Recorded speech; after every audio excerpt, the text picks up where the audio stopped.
Thank you to everyone for joining us this week's episode. You have me, Chris, Dave, and tonight we'll be helping to kick off the 2023 season. We're going to look at some of last year's results, what worked, what didn't, and then we're going to kick it into gear and see what we can do to help you get ready for this season. We've had a crazy off season, lots of changes, lots of drama, and we're here to help you guys go through it. So let's get into it. This is Fantasy Inception.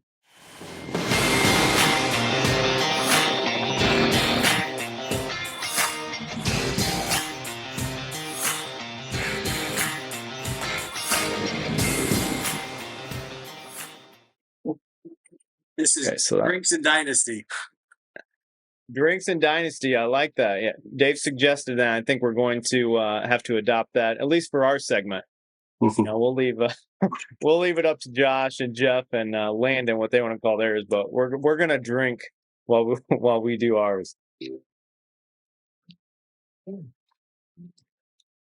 put too much in it. All right, so let's kick it off. Let's get to the elephant in the room. Dave was our Dynasty champion last year. He, guess you could call it rolling to victory. 11-3, I believe, is what he ended up in our Dynasty league.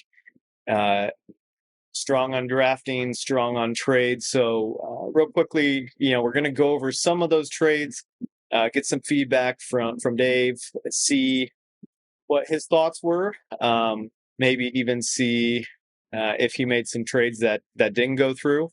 But yeah, we're going to see what worked, what didn't, and hopefully you guys can get some feedback for this year. So let's start it off. I'm just going to go through some of your trades from last year, kind of get some insight into your thinking, how they came about, whether you proposed it or they proposed it. First one, Devonta Smith, and I believe a first round, but you gave up Tyreek and Mooney, correct? Yeah, that's right. And at that point in the season, it's kind of interesting to kind of take a snapshot as to what I was trying to do. I was 2-3 at that point in time. And I want to say that I had lost 3 in a row, or certainly 2 in a row. And I was not thinking about winning at all. I knew that Tyreek was off to a blazing hot start. I had Waddle, who I viewed to be a better dynasty asset. And, what I always wanted to do was to kind of create this monster team that was capable of potentially winning it, but ultimately set myself up for the future. And so, while I wanted Tyreek to, kind of set everything off in terms of what I wanted to do, there was a back deal trade for T. Higgins that I always kind of viewed as part of the deal.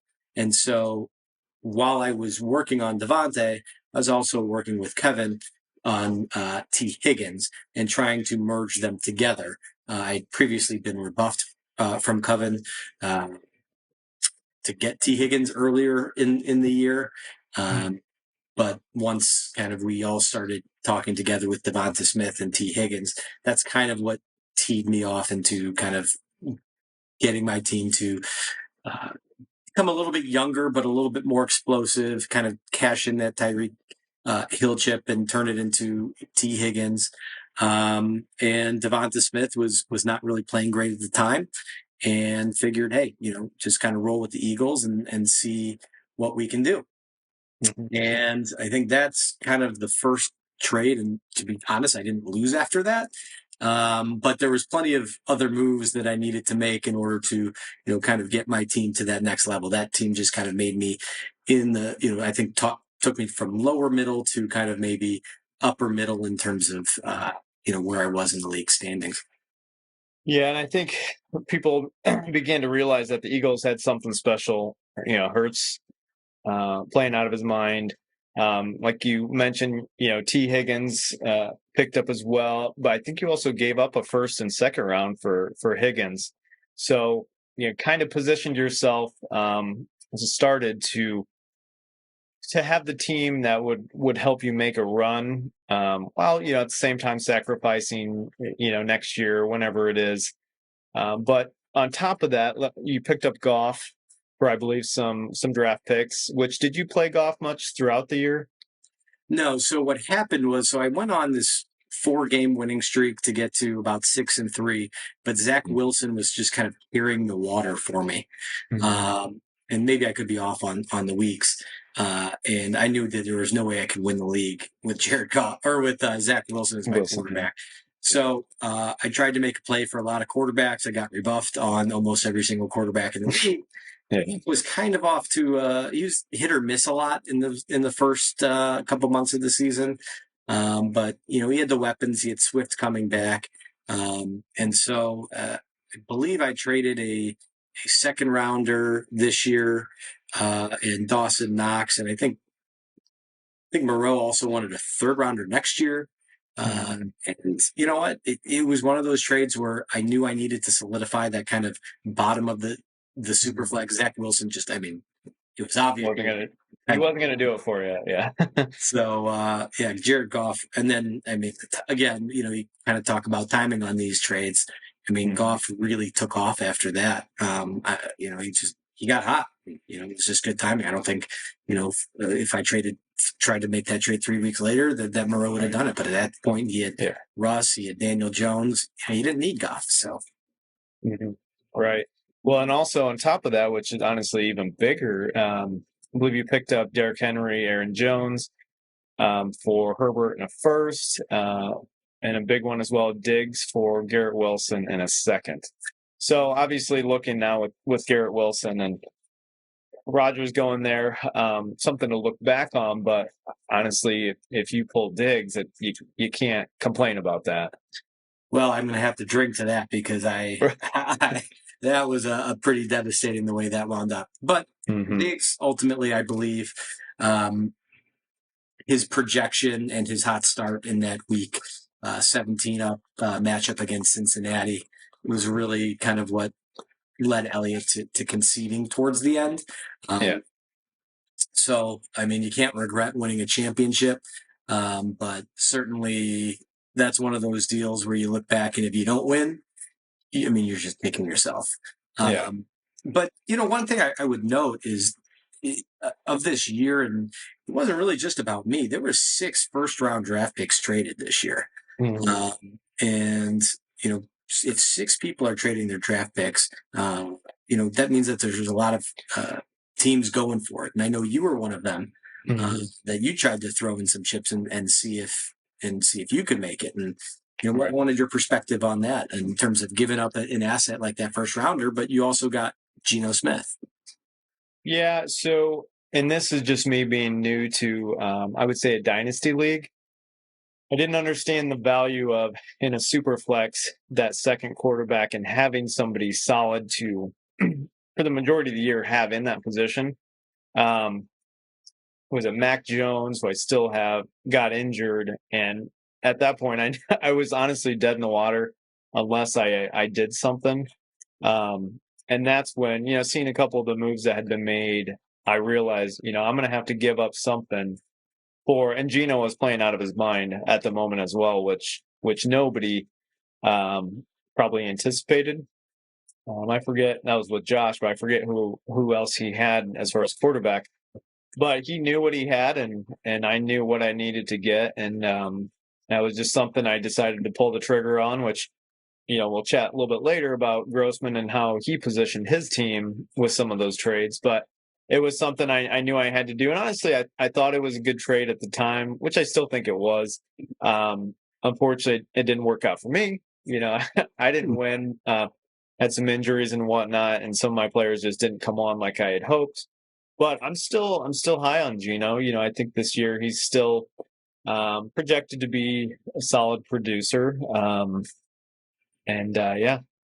Let's hope those injuries hold off, and we'll see where we go. And I think we all learned, really, what in Dynasty in that super flex. I think if you read redid that draft, you would see so many more quarterbacks going in higher rounds. I think almost all of us, probably except for Grossman, regret not taking more and better quarterbacks. Right. Yeah, some people you could definitely tell they went heavy on that. I forget. Yeah, I think you had, but I think Jeff has done Dynasty before, and I just wasn't familiar with it, which is on me. But yeah, I think it's definitely got a different dynamic than like a redraft league. Definitely more planning to it, and especially on the off season with trades and all that. So, well, congrats to you, sir. Thank you. Thank you. Hell of a year. Yeah, hell of a year. And yeah, we'll see how you do this year. I think you're still positioned pretty well. So yeah, a lot of work to do. There's a lot of good teams. Absolutely. Now, on just to add to that, there were a few trades that I came across while I was looking up yours that I thought were interesting, and I'm not going to name who initiated these trades or how they were accepted, but one of them was Baker Mayfield for and a third for a first round. So that one didn't turn out well for one of those sides. And then the other one, which is interesting, was, and I believe this was earlier in the year, someone traded Justin Fields for Mariota and 2 second rounds. And looking back, I'm sure they fully regret that one. That was written down too. Those were two what turned out to be pretty lopsided trades for teams that were essentially probably still competing. But again, timing's everything. Baker wasn't off to a horrible start, after a couple of weeks, and Justin Fields was off to an awful start after 5-6 weeks. And again, just the timing when you pull the trigger, and that's why these assets are just so incredibly, valuable. Because you never know what's going to happen the next week or the next few weeks, and so if you're giving up capital, your players better come through, because you won't get another chance. Yeah, I think especially with the Fields, Mayfield's one thing, but Justin Fields, he wasn't playing well at all that first half. The Bears weren't doing a whole lot of anything. I don't blame them for giving up Fields for the Mariota. He was a starter at the time as well, and it just completely flip flopped by the end of the season. So you win some, you lose some. It's the way it is in Dynasty, right? It is 100, I guess. Right. Now, pushing forward to this season. On this off season, we've had a few trades so far. I guess blockbuster trades, if you want to call them that. Let's start off. Got a little input on this one. So myself and Josh, I picked up DJ Moore and Dobbins and I gave up McCaffrey. I cannot even tell you. It's almost a relief. I can't tell you how many trade proposals I got for McCaffrey. I mean, multiple weekly. Obviously, he's a great player. I wanted to keep him, but my positioning was I needed a wide receiver. That was one of my weaker positions at the time. I had some guys who didn't come through last year, mainly the Broncos wide receivers struggled, obviously, with the struggles with Wilson. So I had to do something. I gave up Debo in a trade last year. So yeah, that's where Moore came around, which, young guy, shows lots of promise. Obviously, Dobbins is solid. We'll see how it works out with his contract situation. But obviously, for two good guys, you got to give up somebody good as well. And, Josh was gunning for McCaffrey. And that's, I had to pull the trigger. I wasn't happy about it, but I had to do it. So. I'm sure I at one point kicked the tires on McCaffrey too. A little bit, yeah. At first glance, when you see McCaffrey for Moore and Dobbins, you instantly are like, "What? Christian McCaffrey for who?" Yeah. But to be truthful, I really liked Dobbins going into this year. I think Baltimore, Lamar's going to run less. they may throw more, but that also may wind up putting them in more positions where J.K. Dobbins can run it in at the goal line. He'll have more lanes to run through, especially, with Lamar. I thought he was poised to have a great year. I mean, hopefully, he winds up reporting, but I thought that Dobbins was really in line to have a good year. He's got the best quarterback that he's ever had, and he's got a ton of potential, and he's always been a producer. He just hasn't, taken his game to the next level. And hopefully with Fields, with someone who can, get him the ball, he'll be able to, kind of capitalize on all his talent and the positioning, that he's been able to get himself into. Certainly seems like a nice, crisp route runner, just from what we see at camp. And, he could absolutely be a breakout. I think McCaffrey's the best redraft running back in football. I think, that his potential is terrific. He's going to score a ton of touchdowns. I think he's going to be very efficient this year. I don't think he's going to, I think his days of 20 carries and 8 catches are over. But, in an efficient offense like San Francisco has, I think that's better for him to stay healthy. And it actually, rather than being out of the league in another couple of years, I think it may prolong how long he's in the league. So I do think he's got some good future potential. If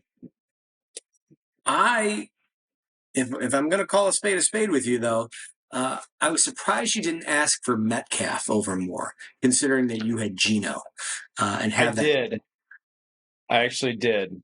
So I did ask for Metcalf, and honestly, I would much rather have him over Moore. I think he does have more upside. That's great. Go ahead, make your jokes, Mr. Joke maker.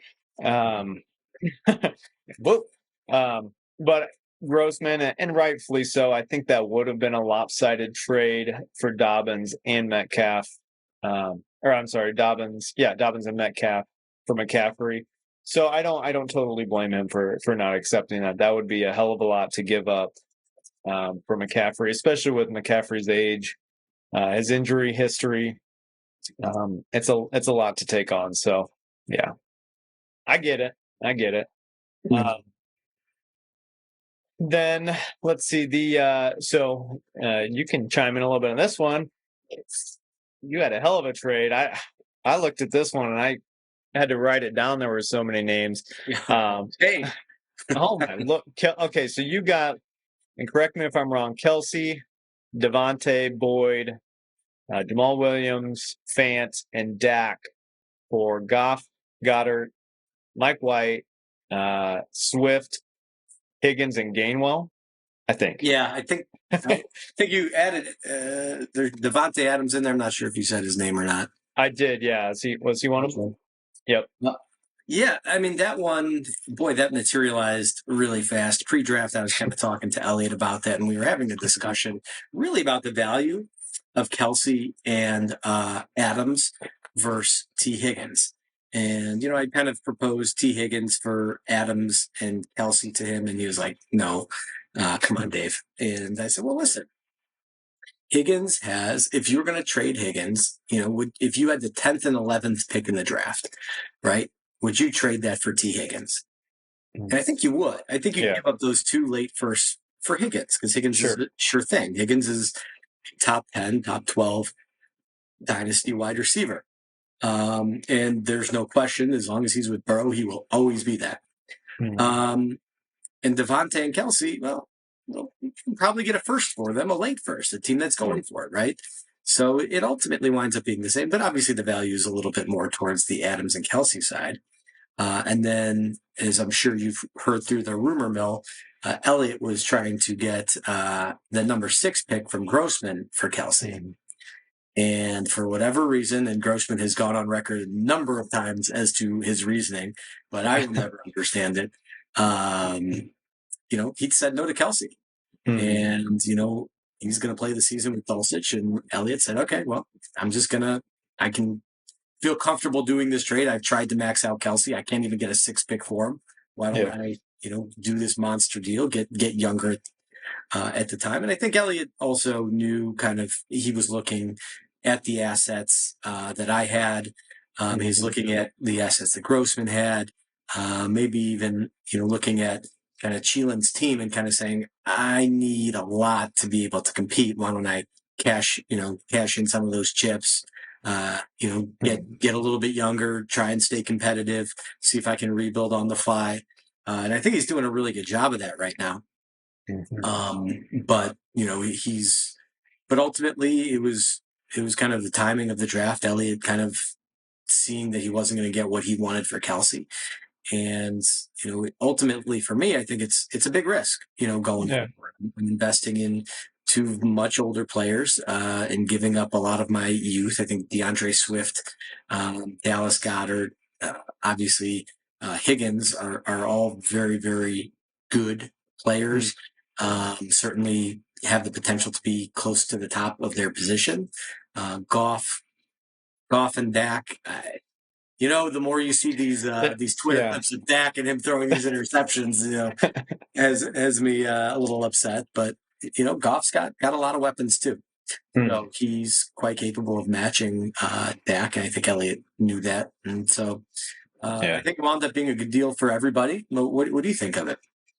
So, you hit on a lot of good topics.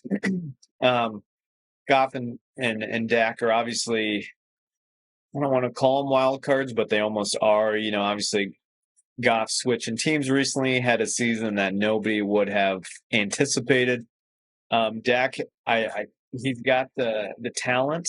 At least everyone thinks. Unfortunately, those interceptions come, the injuries come, and then everyone just kind of looks at each other and says, "Well, we kind of expected that." So it's a tough. You want to roll the dice if you can, but it's got to make sense to do so. You hit on Grossman a little bit and his team. I think Grossman knows. He's rebuilding still. He's put together, with his trades from last year. God, I think he had 5 or 6 picks. I think this rookie draft. He's not looking to go for everything right off the bat, but he is positioning his team well to make that run if necessary. You look at your team, who I think is still stacked. Couple injuries, you might fall down a couple, places. In which case, Grossman, let's say his team makes a run, he's positioned himself well, at least for the playoffs. So it's kind of hard to say when you deal, with your trade, when you deal that many guys, you got to figure you're going to benefit from at least, you would hope, 3 of them, at least 3 of them stay healthy. At least 3 of them have a good year, which is honestly in your case, all you need to support the team you already had. And, make a playoff run, something like that. So that's all I can ask for. And again, I do think that kind of those the pieces he threw in, the Boyd and Jamal Williams, they do help my depth, because you can't survive a season expecting that all of your starters are A, going to play well, and are B, going to stay healthy. Yeah, there's definitely going to be some turnover, I am sure, from what my roster looks like now to what it winds up being towards the end of the year. Yeah, we'll see. Obviously, as the season starts, how it plays out with Swift and Gainwell. Yeah, how does that situation play out? Obviously, Kelsey, Devontae, those are solid, but you never know with some of those guys. Some people are high on Swift, some are completely dropping him out of it. So we'll see how it goes. Speaking of Swift, running backs, what are your thoughts? We've had a heck of an offseason. It seems like everybody's talking about the drama with the running backs. Yeah, hell, the running backs are talking about the drama with the running backs, having Zoom calls, calling their mama. What's your take on, I guess, the pay situation, the holdouts? Is it warranted? How do you move forward, especially if you have some of these guys? I think the NFL is showing, kind of even leading the way for dynasty managers into showing how little value running backs actually have. They're great when they're playing well for you, but ultimately they're replaceable. Volume matters in terms of, kind of making sure that someone can produce. And I think that's kind of how dynasty managers are going to have to look at that. I mean, you don't want to have to wonder, is Jonathan Taylor going to suit up for your team? Is J.K. Dobbins, or I guess Josh Jacobs more specifically, gonna sit out, the rest of the year and just say, screw it. I mean, I don't even want to play football anymore. And I think that's going to have a big effect on dynasty players and where they want to draft running backs. I know there's a saying, first contract running backs, they're the most valuable. Once they sign that second contract, forget about it, trade them. Right. And that's kind of the way it's looking like the NFL views it too. Unless you're a true exception, like Derrick Henry or Barkley or McCaffrey. There's just so many others like, Ezekiel Elliott and, Dalvin Cook and these other guys that it just doesn't make a ton of sense to play them. And dynasty wise, if you look at our league last year, 3 out of the top 6 backs were Javonte Williams, Najee Harris, and DeAndre Swift. And those guys don't even sniff the top 10 anymore. And those are, those were both, or I think all of them were first or second round picks. So, you invest these high draft picks and this high draft capital into these running backs, and you basically got nothing from it. Mm-hmm. So, that's kind of what I took from it. What did you take from it? Yeah, I agree. I think it's becoming more evident to NFL teams, like you said, running backs just aren't, the value isn't there for what maybe they initially are. Yeah, they're going to, hell, you might get McCaffrey, who gets, 80% of the share as far as carries.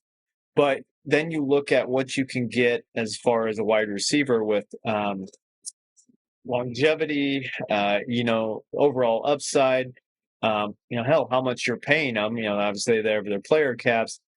And it's like, does it make sense to literally drop the bank on these running backs who, they are good, but they just don't have the longevity of what a wide receiver does. I looked into a little bit of the number, like the salaries as far as what they're paying the players. And it's actually interesting, you look at the top 5 offensive linemen in the league are getting paid, roughly around on average $20 million. Then you look at the top 5 running backs, anywhere from, and I think McCaffrey was at the top, $12 to $16 million. Now, the problem with that is all those running backs that are on the top 5 are older guys as far as their salary. I'm talking, 4 or 5 years they've been in the league already.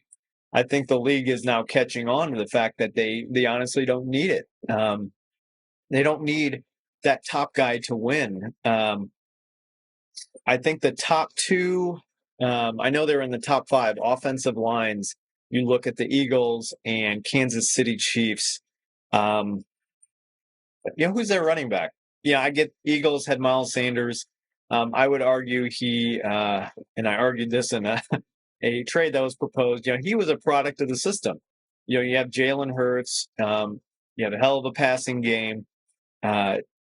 One of the top offenses. Yeah, he's going to get touchdowns. We'll see how he does this year in the Panthers. But, then you look at Kansas City. Who's their running back? He's not a stud who's destroying defenses, can catch, can pass, can catch, can run.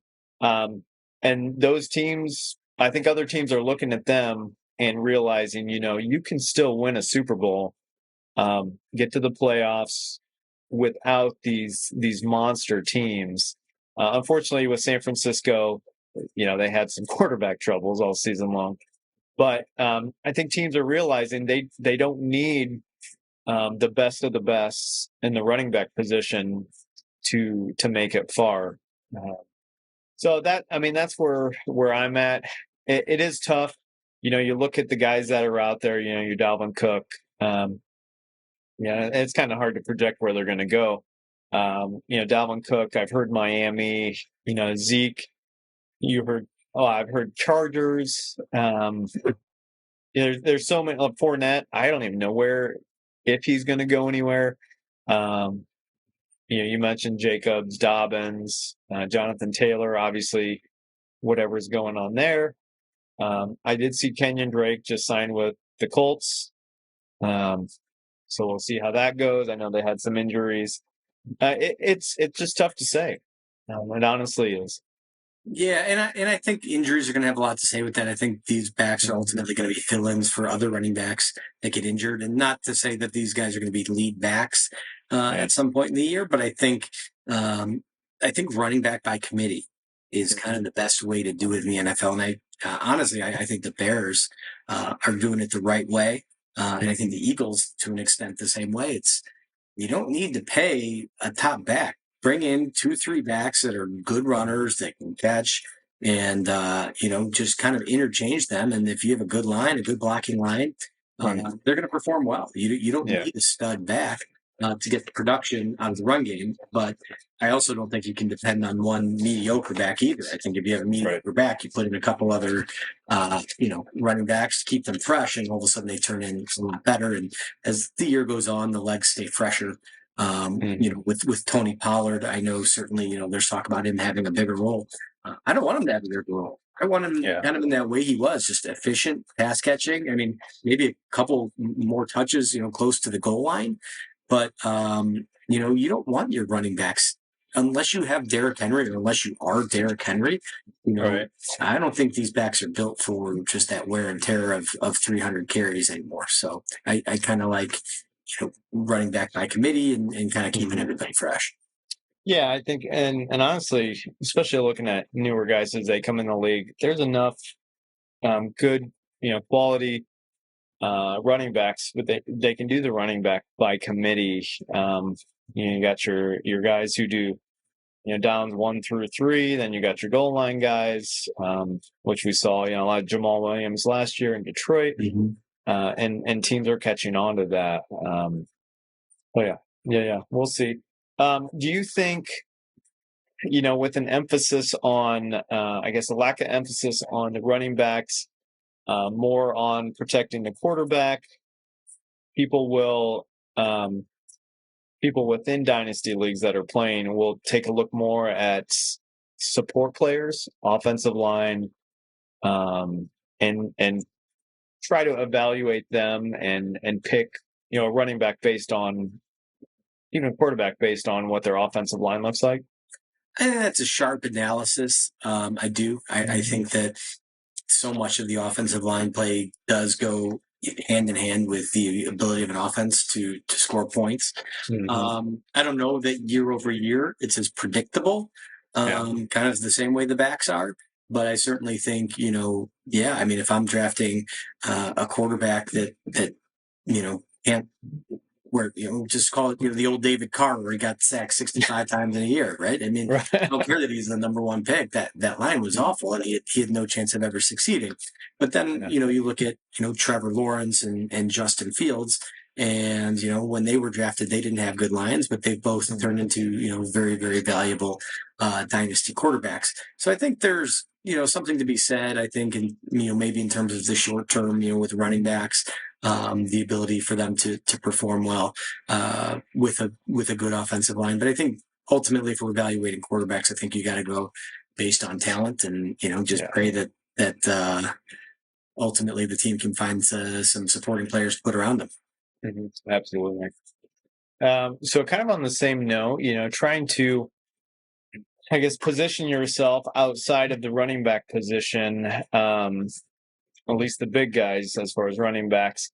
Let's switch to who do you think is going to be a sleeper this year, based on early reports, training camp? Where are you looking as far as when your draft comes around to you? I had to keep this a secret from you. Okay. Oh no.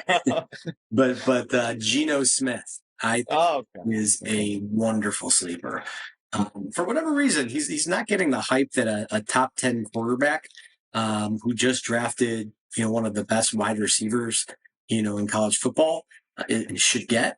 I love the Seattle offense. They added Charbonnet. They added, obviously, Jackson Smith and Jigba, and put them with Metcalf, with Lockett, with Kenny Walker, and that offensive line. I mean, that's an incredible offense to be a part of. I think they can be special this year. And just, you just don't hear any hype around Geno Smith. You hear hype around, the rookies, Anthony Richardson or, Tua and, some of these other players that can, put up these big years if healthy. Well, I think Geno Smith, I mean, it's tough to crack that top five. I think that top five is pretty solid. Oh, yeah. Yeah. I think he can potentially move in, to 6, 7, 8. I think he's got just as much potential to put up a big season as Trevor Lawrence does. And it seems like Pete Carroll has kind of really handed him the wheels. He's matured. He's able to run. And so I really like him. Another guy I really like is Tyjae Spears. And it's a Grossman pick, but it's Derrick Henry's backup. And I don't think that they want to give Derrick Henry the same amount of carries as they've been giving him, like now that he's, close to 30 years old. Yeah. And I think they say he has no knees. I get it, but we're talking this year.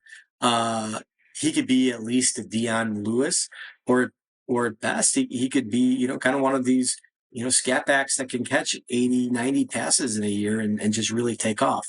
I think he's got a lot of potential, and he's really being slept on in terms of, kind of hype and everything like that. But I think he's got that perfect position. Who knows if Derrick Henry is going to stay healthy? Yeah. And he's not certainly going to be a lead back if Henry goes down, but I think his potential for a lot of catches in a PPR and some good spots and some good breakaways is pretty high. What about you? Let me hear some of your sleepers this year. Well, and especially in a dynasty league, where you're hoping, someone goes down and they get that opportunity to shine, essentially.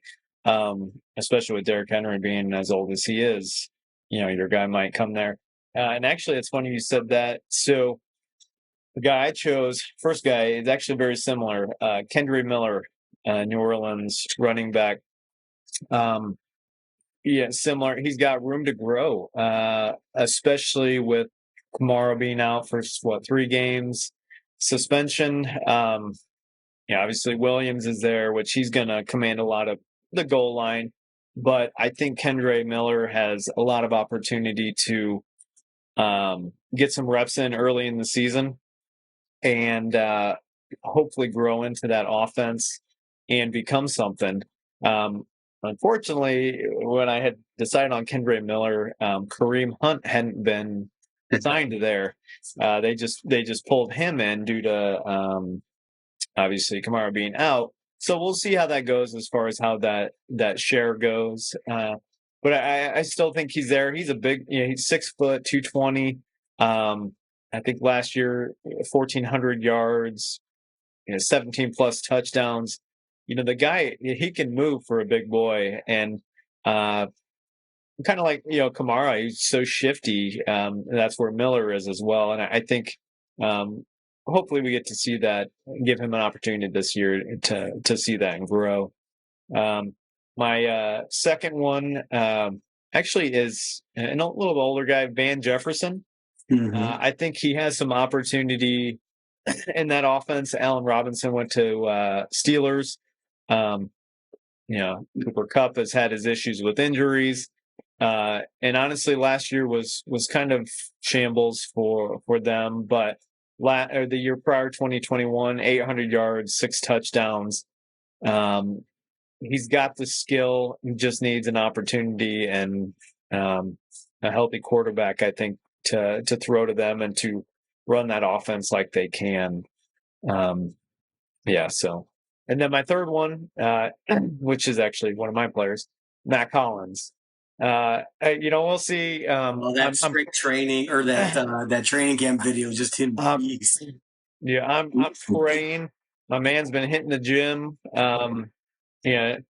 doing them reps, but we'll see. I don't know. He's got the size.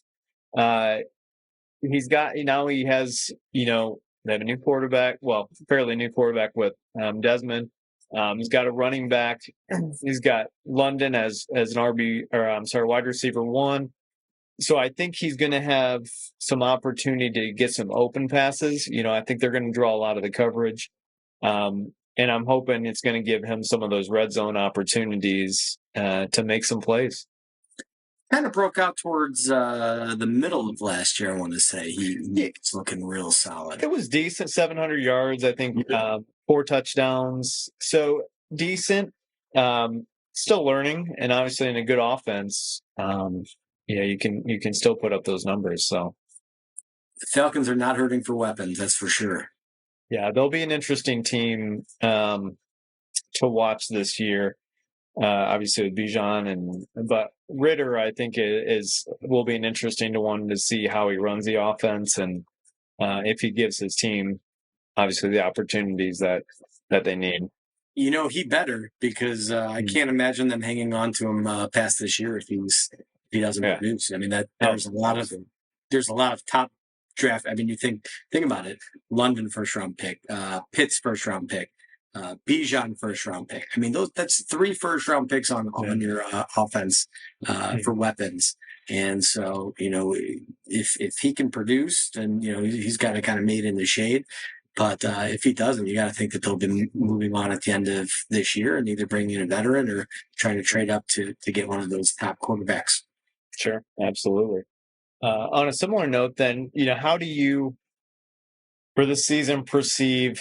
I guess we'll start with who do you think their value for 2023 season will or has increased from where it was last year? So I only did one for each of these.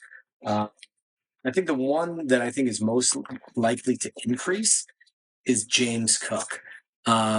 He has the potential to be a 3-down back. Buffalo's talking him up right now like he's going to be, a 3-down back, and we'll see what happens. But Singletary left about 60 targets, which they're not going to give to Damian Harris. And so I think James Cook's potential to kind of move into a top 5, top 10 running back this year is definitely there. He's on the right offense. Obviously Allen and Harris around the goal line. You don't love that as competition, but Harris, he was injured last year, and I don't know how much they're gonna run Allen if Cook is producing, certainly within the red zone. So for the most likely to increase their value, I think James Cook is kind of to the move. What about you? So I had a few guys. Actually, I think you mentioned mine. So Kyle Pitts was who I went with. I think last year was a surprise to everybody as far as, what was it? Like the first 8 games, just horrible, and part of it, I think, was the offense. They just didn't have what it took to get him the ball, the opportunities. And he fell short. I think he had like 15% share of the targets. But it just wasn't there to get his potential to actually show out as far as production numbers.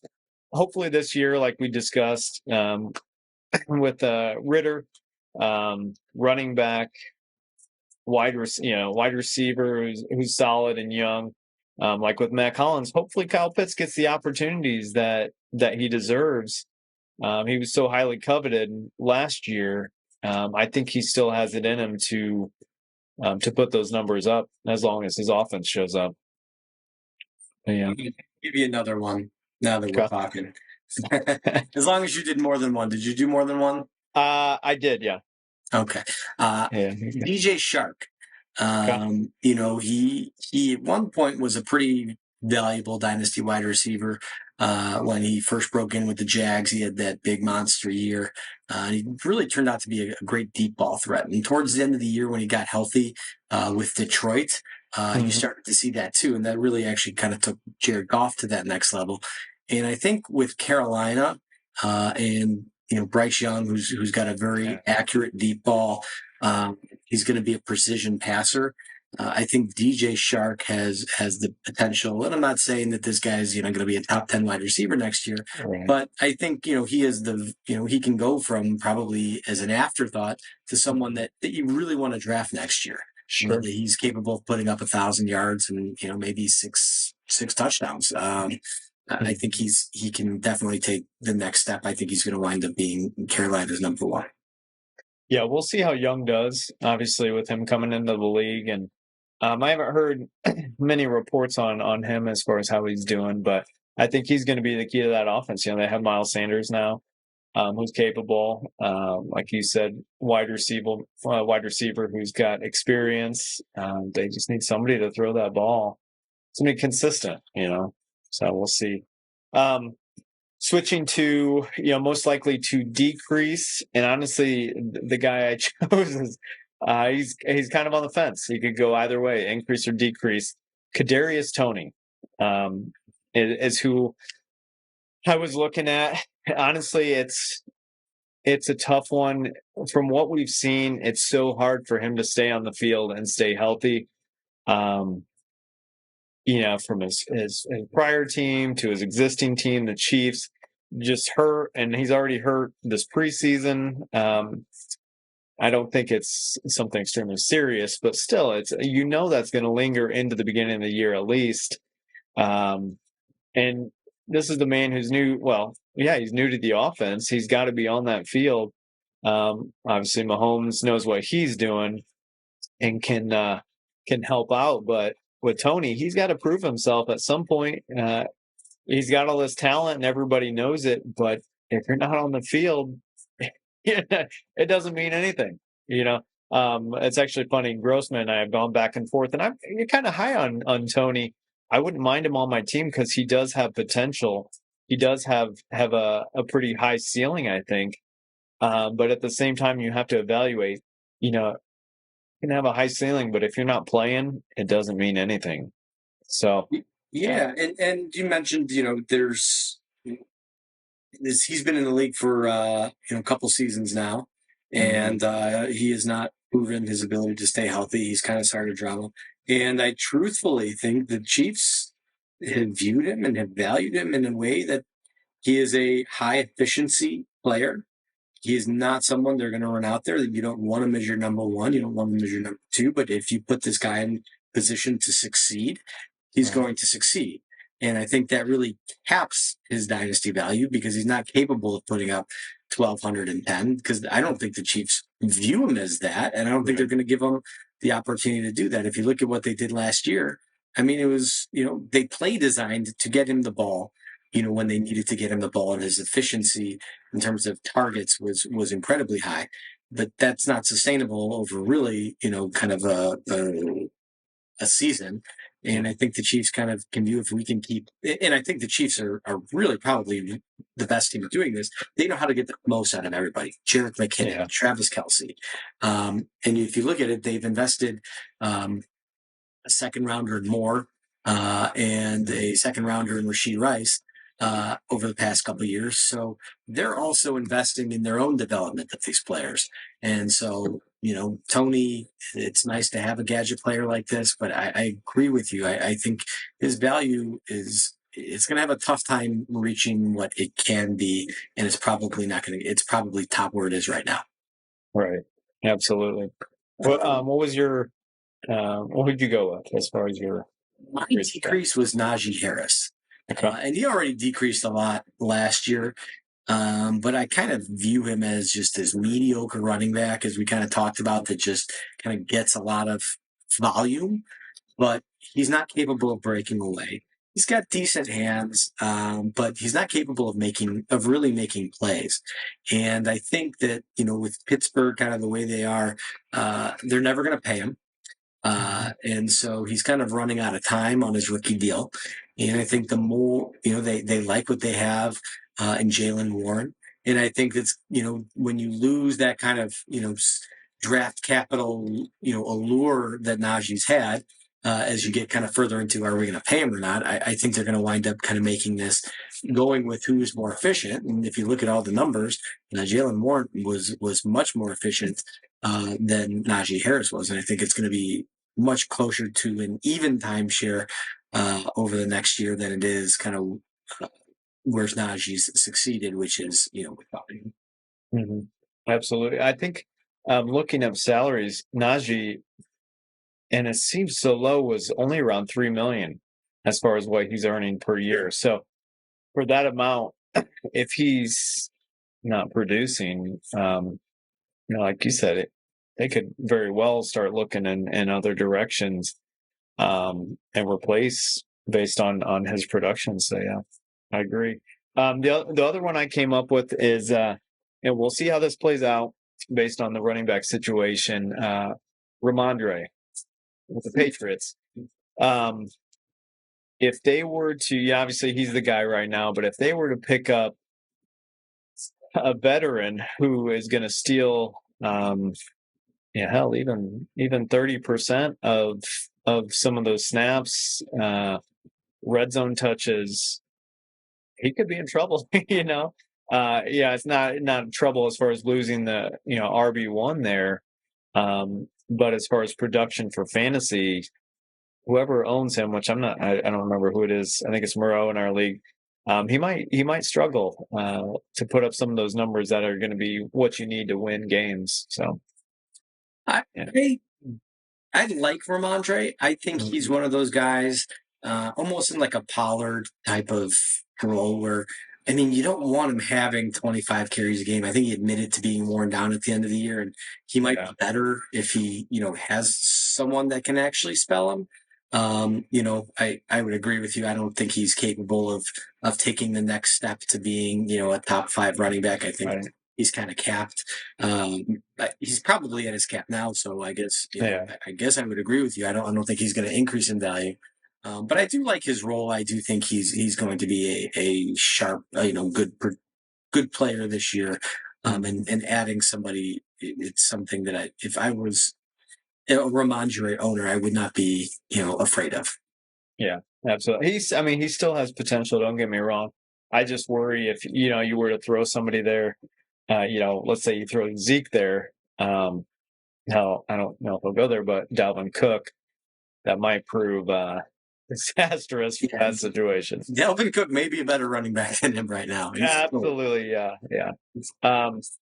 So kind of as we wind down here, with our specific league, Dynasty, who would you say is positioned well for this year to make a run at the championship, dethrone you? I think we all know Grossman is definitely the guy that's thrown his hat into the ring as far as kind of the most improved and building a contender. He's got the great quarterbacks now that he's got McCaffrey. He's McCaffrey and gives it. That's a solid punch. He's got very, very good wide receivers. I think right now his receivers lack kind of the top end talent. Amon-Ra obviously is a terrific player, and he's in that top end, but he's still sharing a lot of touches, and so I don't know that Grossman has the top end wide receivers that he needs. Metcalf is also good, but these are kind of the second tier wide receivers that I think he has, but certainly he has the draft capital to get it. But he added Gibbs, Bryce, JSN, Kendre Miller, Tyjae Spears. He's got another first rounder for next year. So he's got a lot of capital that he can throw into the ring if he wants again, which is why he should have, had Kelsey on his team. But, I think that he's certainly a team that's very capable of putting together a run and dethroning me. Cheelan's team is certainly, I wouldn't call it most improved. I don't think he did anything despite his million trade proposals to really improve his team, but he's one of those. He was really hurt by injuries. He lost Breeze. He lost, Kyle Pitts last year. Tua kind of got hurt towards the end of the year too.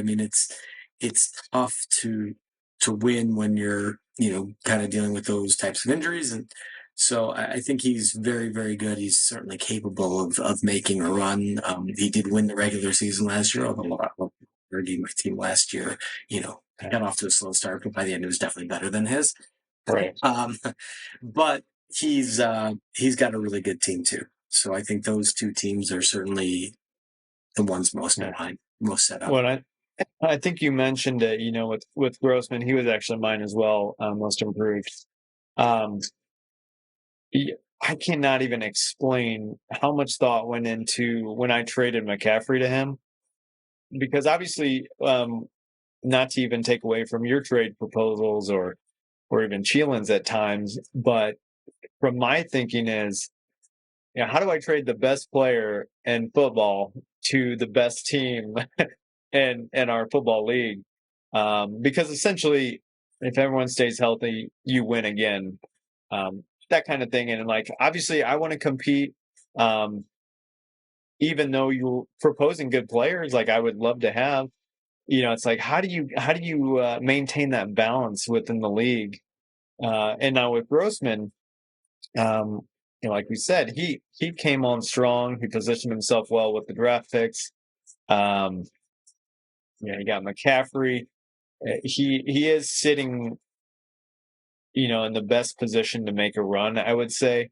But it's tough. I would have loved. Actually, I wanted to trade McCaffrey to Moreau because I didn't think he had a chance in hell at winning the league. If someone's going to take him, I want somebody to take him that's not going to, pose a threat to me. But he didn't even look at his fantasy football trade proposal, so it fell off. But yeah, so Grossman was mine. Now my least improved was tough. Honestly, I can't even name one. One particular team that I thought fell off. One thing that I will say with that is, and with this being my second year of Dynasty, I didn't realize how much thought goes into trades, whether they're for players, for draft picks. When we started making that push for the playoffs last year, I was not prepared for the amount of trade proposals, draft picks being traded. And honestly, I think that's where you and Cheelin really had already positioned your teams pretty well to be in a good position, make the playoffs and not have to worry about, God, am I going to have to trade my best player to even have a chance at making the playoffs? Well, I traded him to try and win. Yeah. And Garrett Wilson, I did pull the trigger on that. Yeah. Which I don't blame you for. Now with where I was at last year at the end of the season, I knew realistically I couldn't beat who was it? You, Cheelin, who else was up there? Elliot. Yeah. I knew there was no chance in hell, and I didn't want to sacrifice my position for hell, a 5% chance of making the playoffs. So yeah. But what about you? What do you think as far as least improved? Well, I hate to shit on people, but I will here. Don't say me. It wasn't you. It wasn't Okay, you. good. Okay, good. You can keep going then. It's Jeff. I mean, yeah. I really think that Jeff walked into this offseason with the capability of really turning his team into something special. He has a lot of good assets, with CD and Taylor, and he's James Cook. But then he traded the 1.02 and the 1.09 for 1.10, 1.11, 2.06, and 3.03. And so he's starting Derek Carr and Jimmy Garoppolo, and he could have been starting, Richardson, and he could have still picked up his Charbonnet instead of, and he kind of settled on Sharbs and Rashid Rice. And yes, he got to pick up, Will Levi's and Israel. I'm not even going to try and pronounce his last name, but man, I just thought that if he had drafted a quarterback there, or he could have gotten much more value for that 2 pick than he did. Well, he got Will Levis. Mm-hmm. He got Will Levis. Yeah, exactly. Yeah.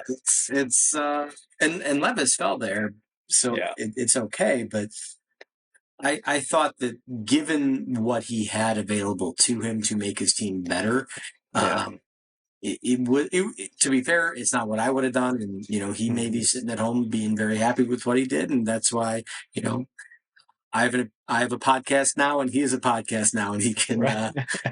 Yeah. defend his trade to what he wants. And Right. again, if Hershey Rice is a superstar, and Charbonnet is a superstar, and Lee and Levis, turns out to be great, then obviously I was wrong, and I'll admit I'm wrong. But I thought, given what he had, he could have made some better moves to improve his team.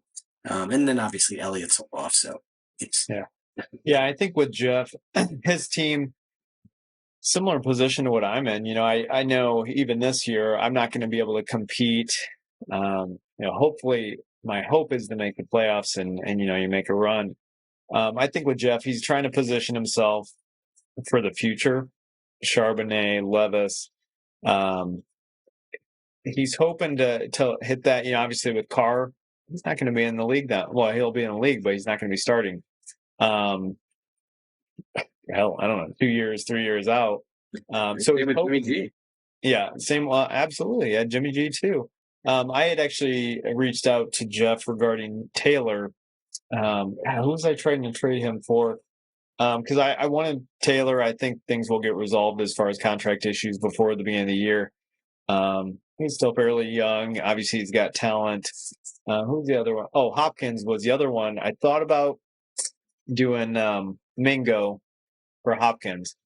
Obviously, Mingo's young and he's got potential, but if I'm serious about making a run, I'm going to need somebody who's getting that a decent target share, red zone targets, and I think Hopkins will hopefully be that guy at Tennessee. So yeah, we'll see.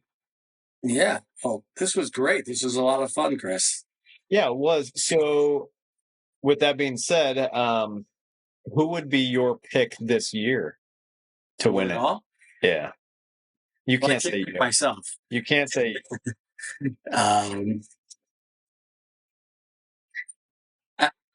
I think you can say me. You can say me. I can say you. I'm not going to. If I didn't, honestly, I think Cheelan's got a better team than Grossman right now. Yeah. But I think Grossman has better assets to make himself better to compete. Whether Grossman's willing to do it or not is another story. And that's what I'll be very interested to see, because I think Cheelan, he already traded his 2024 first. So he's got a 2025 first, which, how much value does that have to a team that's, that wants to get better quickly? Yeah. So I think Grossman has a lot of capability of being better. But if you were going to say, based on what we're at today, I would say Cheelan's team is probably the best team. And Cheelan's team is probably as good as my team too. It's loaded. It just doesn't have depth. That's where I think so that gives away I think you are poised to be positioned to win it this year. But you're right. Cheelan, he doesn't have the depth. If he's got good starters, but other than that, if he suffers an injury, like, good night. Looking at your team, Mahomes, Henry, Pollard, Diggs, Adams, Waddle, Kelsey, ATN, Devontae Smith, Jones, like Dak, those are studs on every team. And even looking at your, you have, you got Jamal Williams on your bench, which that shows you how pretty you're sitting there. You got Boyd. So you do have the depth as well. Bye weeks, injuries, you have somebody to sub in. So I think you're going to repeat, my friend. Well, knock on wood. If I win, according to the bylaws, if I win this year and next year, the league is over and it restarts. Yeah. So if I do win this year, I'm going to go to everybody that doesn't have a chance to win next year. Like, you want to just start over? And then you just do it all over again. I have a lot less better chance of doing that if we draft. Yeah, well, and honestly was saying that because I've thought about that too. I don't know if you'd win it next year. We'll see. Obviously, we've talked about Grossman's team coming up. I think Cheelan's team will fall off a little bit next year. If your guys can stay healthy, stay in good positions with that share of the ball. I think he'll be good as well. But I think you'll definitely get more competition next year, which is good, obviously. Let me ask you this. What teams do you think are going to actually make a run? So we named the three top. Mm-hmm. We got Team Blackman. We got your team. We have Finder's team, Moreau's team. Yeah. But Moreau, I think he just traded next year's first already. What teams do you think are going to start trying to cash in their assets to see if they can make a run this year? So, I mean, I think I'm one of those. I would like to compete this year. And honestly, my goal this year is to make the playoffs. I don't think my team isn't where it needs to be to win it unless something drastic were to happen, injuries, things like that. But with Hurts, honestly, it's so sad to say, but with me trading McCaffrey, I'm just praying that man gets injured. Because I had Mitchell as well, which Grossman really wanted too for the backup. And Mitchell's a good runner. I think he could provide some production there. That being said, I would much rather have Dobbins in that position than Mitchell. But Chubb, I'm hoping Sutton, Cortland for Broncos comes on this year. Hopefully Wilson isn't absolutely terrible again. I don't think he. Yeah, I think based on what I've been hearing, training camp, things will definitely be better. I picked up more. Really, I guess I'm betting a little bit on the Bears this year with Moore and Komet. I'm hoping. Obviously, Fields has the running threat, but I'm hoping they develop him his passing game a little bit more. And then I just need somebody else to show up. We talked about Geno, but I'm hoping Rashad Penny takes over the RB1 at Philly. So yeah, we'll see. That I'm going to bet on myself. Good, I like that. I can also see Landon's team making a little push. I know he needs a lot of running back help, but with Josh Allen and Trevor Lawrence and those wide receivers he has, he could certainly make a run. And he just made a trade for Jordan Addison today. I don't know if you saw. Oh, did he? I didn't even see that. Maybe we get some almost live feedback here. There's Jordan Addison for Marquise Brown and Kareem Hunt. So Hunt, I don't think he has as much value. Well, I guess Moreau got him, but I mean, he's got some value, but I think that's minimal there. Once Kamara comes back, I think Kareem's going to, fade off into retirement. Marquise Brown, though, he's obviously going to. Is he their number one guy now? Yeah. He was really good when Hopkins was suspended. That's true, yeah. And I think their biggest problem, which I saw at the end of the year, is if Murray gets hurt, that team is in shambles. Like I said, Hopkins was getting thrown to, I think, by their third string near the end of the year, but they don't have what it takes to probably get Marquise the touches he needs to be productive, at least for the fantasy world. But you never know. Jordan Addison, he's got a lot of potential as well, still young. So, yeah, I don't know. I think Landon's a good trade for Landon, I would say. I would agree. And it's easy to say, hey, the rookie that's never played it down, that's going to a good offense is better than the veteran. But, to be fair, Minnesota does have, Jefferson and Hawkinson. So I don't know that Addison's going to, necessarily have this monster year, certainly this year. And I guess, really he's always going to be behind, Justin Jefferson. But we'll see. I do think it was a pretty fair trade. I would probably rather have Jordan Addison. But when Kyler's healthy, I think Marquise Brown is capable of being just as good, if not better than Addison. I think Landon is probably hoping that Addison turns into the T. Higgins to Jamar Chase kind of thing. We'll see with Kirk Cousins is obviously getting older, so how long he'll be there. But if there's a potential and they're throwing it every game, then yeah, he has, I think, a higher ceiling than the other two that were traded. So What if San Francisco trades for Trey Lance and they let Kirk Cousins go, man? How badly do all Vikings sink? well, yeah, I don't know. Well, and Trey was last year Trey's first year. Second, yeah, he's same age as Fields. Yeah, They're talking about Minnesota trying to make a play for him. are they? That'll be interesting. Yeah, obviously with Trey, he didn't, I think, perform as well as everyone assumed he would. That's probably also because 49ers talked him up as much as possible, which teams tend to do. So yeah, that'd be interesting to see. But I think with Cousins, I don't know if you watched, oh God, what's that Netflix show, Quarterbacks? Yeah. Buzz diva. Teams gonna be a coach. Snap it. Still saying the same. It's amazing. Carrots, pumpernickel, glow sticks, twin. That's crazy. We have that brother connection too. Yeah. You ready? Yep. Paper clips. Someone else. Words. Shit. Yeah. It was interesting to see the effort that Cousins, even at his age, is still putting in to leading that team. So Yeah, the brain. Did you see the brain stuff? yeah, That could work for me. right. I'll buy one of those.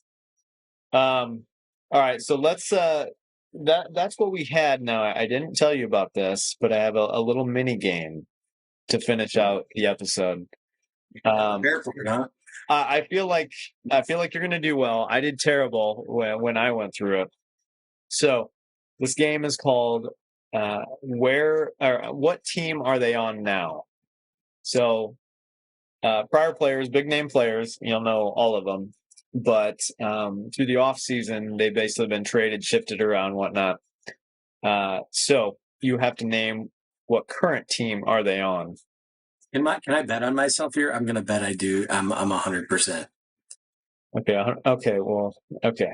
If you don't get 100%, you need to trade me your number It'll be two. a punishment. Let's just Your number two wide receiver. All right. First one. Andy Dalton. Carolina. What team is he? He's on my team. Damn it! All right, that one doesn't count. Sam Darnold. San Francisco. All right, you're doing already about as good as I thought you would. James Robinson. He got cut. That's a trick question. But he was on New England. I had the Giants. We might need to go to the judges. Go to the judges. I think he's cut. It says New York Giants running back. Okay. Then But he was cut. You are correct. He was cut. and he recently picked up. Yeah. But which doesn't 100%. Which doesn't really matter, though, because obviously they have Barkley, and he's going to get the majority of those touches. But it's a hell of a solid, RB2. I don't know who their second was prior to him. Eric Gray. Was it? And Matt yeah. Breida. Oh, yeah. Which Breida's he's kind of over there. But I can't believe the Giants picked him up. When did they pick him up? Well, it was recently. I don't know when exactly. I'll have to refresh that Twitter feed. Yeah, right. All right, next one, Paris Campbell. Giants. Yep. And the last one, this guy was also supposed to be a stud, but he is a dud. Austin Hooper. Oh, Vegas. You got it. He is, yeah. That is scary, but I know that. That just shows I have no life. Right. That also I know shows exactly why, where Austin Hooper went. that also shows why you won the league last year, potentially. I think I could have answered maybe one of those. Those are some tough ones. I will say The that. fact that you still have Andy Dalton still on your team shows that you're in it to win it. Well, Bryce is he's a little small. I gotta have somebody, you never know. I think I still have Jared Stidham on my team too, and You do, yeah. he'll probably be the first to go if there's anybody good that pops up on waivers. Sure. Yeah, it'll be interesting as we get closer to the beginning of the year. After preseason, if anybody makes, like you said, Landon, for example, when people start making those moves to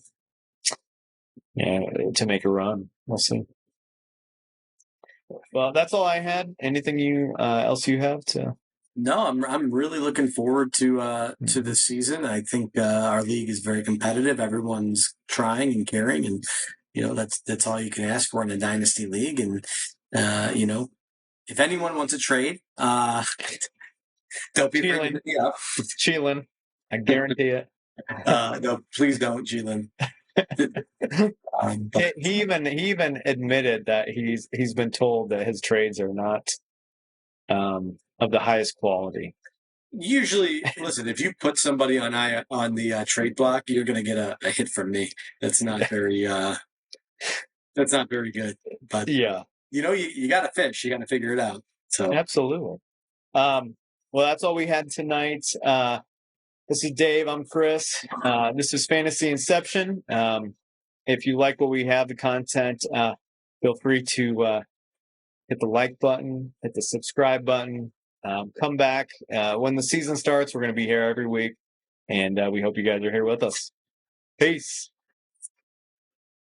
Peace.